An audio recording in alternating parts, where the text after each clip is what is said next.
tahun terakhir, perputaran ekonomi di Pasar Badak Pandeglang mengalami penurunan. Pendapatan pedagang di pasar ini tak lagi moncer, dampak pembelian online. Pedagang di Pasar Badak Pandeglang, mengungkapkan bahwa dampak adanya penjualan secara online ini membuat sejumlah para pedagang tradisional di Pasar Badak Pandeglang sepi pembeli. Dampak penjualan online dikatakannya membuat sejumlah kios pedagang di Pasar Badak Pandeglang tutup dan beralih ke marketplace atau toko online. Sepi banget. Iya pada tutup karena tiap hari nggak ada penglaris. Ya, kadang penglaris, kadang tidak.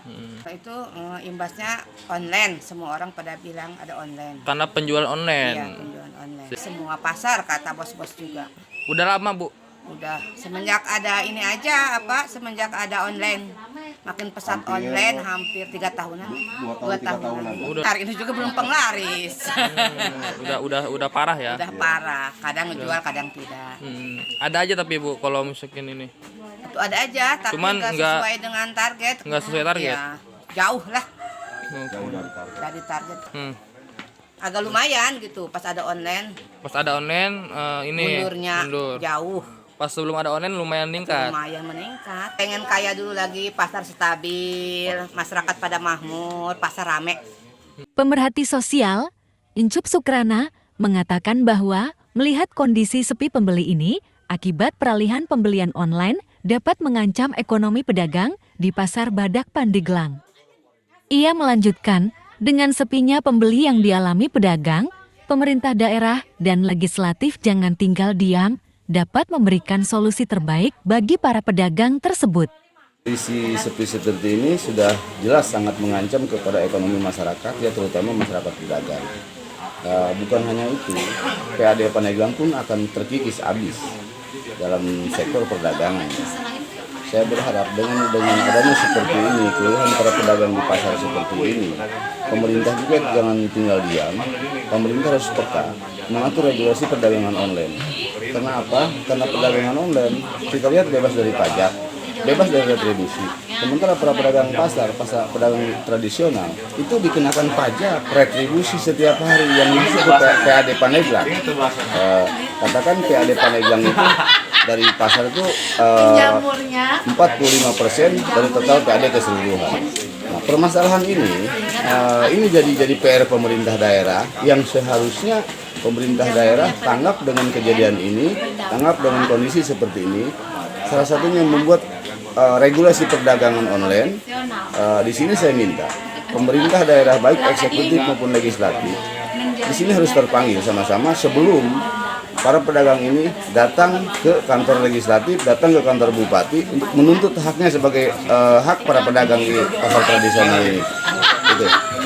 Sementara petugas OPT Pasar Badak Pandeglang, Siti Norfitria mengatakan pihaknya sudah melakukan berbagai upaya pengarahan mengenai penjualan secara online kepada pedagang di Pasar Badak Pandeglang, akan tetapi hal itu menjadi kendala.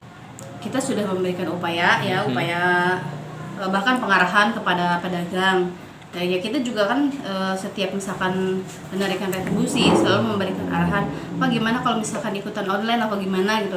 Nyatanya kan emang sulit ya. Ternyata kan ada beberapa persyaratan juga kalau misalkan ikutan online harus bayar lah atau gimana.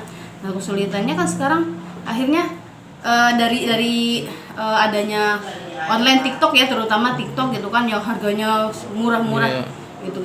Terus kan akhirnya para pembeli lebih nyaman ke medsos, lebih nyaman ke medsos gitu kan, belanja mereka tinggal duduk, barang nyampe gitu kan. Sementara kalau ke pasar bilangnya gitu, tujuannya misalkan membeli ini, akhirnya kan ada barang-barang lain yang harus dibeli. Jadi katanya kalau misalkan online, katanya bilangnya mengirit ya, kalau misalkan untuk pengunjung gitu. Sementara para pedagang juga dituntut untuk membayar retribusi juga ya? Iya, dituntut untuk membayar retribusi, sementara kondisi pasarnya kan sepi banget. Jadi nggak ada pengunjung, boleh dibilang di 1 minggu aja omset mereka itu bisa 0. Nah, dari petugas sendiri seperti apa di UPT Pasar Pandeglang? Ya, kalau misalnya kita ya karena memang cukup kita hanya melaksanakan tugas. Kita sudah berupaya semaksimal mungkin untuk kepada pedagang dan kepala operasi ke ini aja gitu ya, melaksanakan tugas kita gimana baiknya gitu. Harapannya? harapannya sih pemerintah bisa, Pemangku kebijakan juga iya, gitu ini ya. pemerintah terutama gitu kan bisa melaksanakan ya memberikan solusi terbaik untuk para pedagang.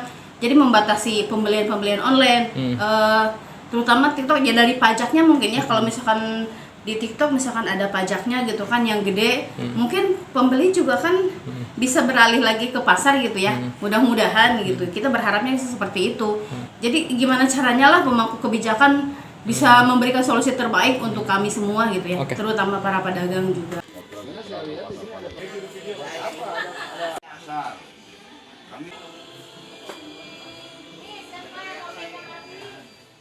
Iya.